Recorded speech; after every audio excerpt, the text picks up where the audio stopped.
राष्ट्रपति पद के लिए चुनाव के नतीजे 21 जुलाई को आएंगे। सोमवार को इसके लिए वोट डाले गए।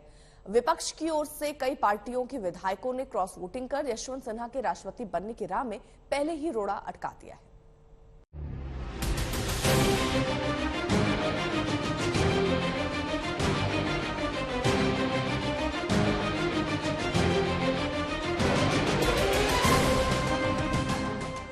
देश का अगला राष्ट्रपति कौन होगा, इसकी तस्वीर तो 21 जुलाई को ही साफ होगी।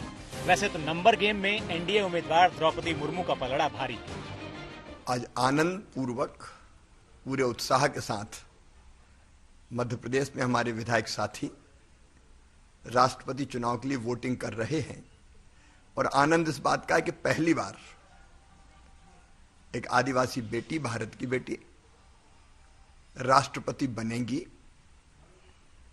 उनको लेके केवल मतदाताओं में नहीं, क्योंकि एमएलए वोट डालते हैं राज्यों में, तो आम जन में भी जबरदस्त उत्साह है। और नगर पंचायत के उपाध्यक्ष के पश्चात जो है उसके बाद आगे बढ़ करके फिर वो विधानसभा का चुनाव लड़ी, 2 बार विधायक रही, मंत्री रही उड़ीसा सरकार में, और गवर्नर के नाते उनने अपनी भूमिका निभाई और भूमिका निभाने के पश्चात अब राष्ट्रपति की वो उम्मीदवार हैं और मैं उम्मीद करता हूं कि उनकी एक शानदार जीत होगी। दिल्ली में संसद भवन में सांसदों के साथ ही प्रधानमंत्री नरेंद्र मोदी, गृह मंत्री अमित शाह और बीजेपी अध्यक्ष जेपी नड्डा ने भी वोट डाला। वहीं राज्यों की विधानसभाओं में मुख्यमंत्रियों और विधायकों ने नए महामहिम के लिए वोट डाले। अब इन तस्वीरों को देखिए जिसमें 7 मुख्यमंत्री वोट डाल रहे हैं। इस बीच यशवंत सिन्हा ने सांसदों विधायकों से अंतरात्मा की आवाज पर वोट देने की अपील की। अब आज वोटिंग हो रही है। मैं सारे मतदाताओं से अपील करना चाहता हूं कि वो अपनी अंतरात्मा की आवाज सुने। ये वोट जैसा आप जानते हैं, इसमें पार्टी का व्हिप नहीं जारी होता है और इसमें सीक्रेट बैलेट होता है। राष्ट्रपति चुनाव के दौरान जमकर क्रॉस वोटिंग भी हुई। विपक्ष के कई विधायकों ने पार्टी लाइन के खिलाफ जाकर एनडीए की उम्मीदवार द्रौपदी मुर्मू को वोट दिया। क्रॉस वोटिंग करने वालों में कांग्रेस, एनसीपी और समाजवादी पार्टी के विधायक शामिल हैं। गुजरात में एनसीपी के एकमात्र विधायक कांधल जाडेजा ने द्रौपदी मुर्मू को वोट दिया। वहीं अखिलेश यादव लखनऊ में अपने विधायकों को साथ लिए घूमते रहे, लेकिन उनके ही विधायकों ने द्रौपदी मुर्मू को वोट दे दी। बरेली के भोजीपुरा विधायक शाहजील इस्लाम और अखिलेश के चाचा शिवपाल यादव ने क्रॉस वोटिंग की।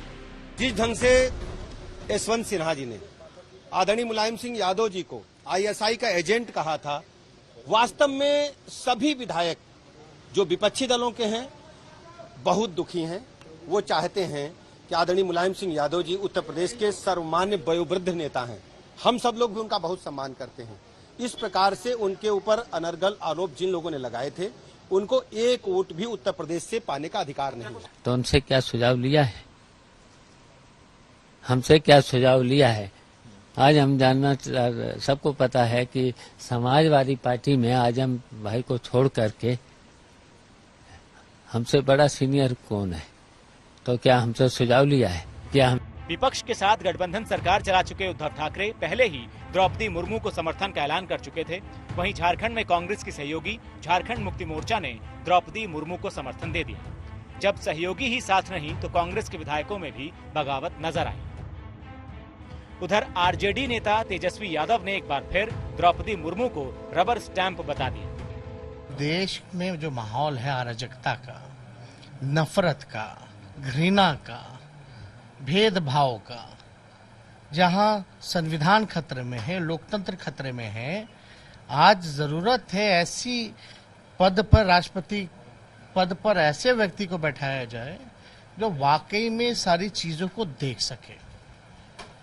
और इस बार के राष्ट्रपति चुनाव में कुल 10,86,431 वोट हैं। इनमें से द्रौपदी मुर्मू को 6,67,000 से ज्यादा वोट मिलने की उम्मीद है।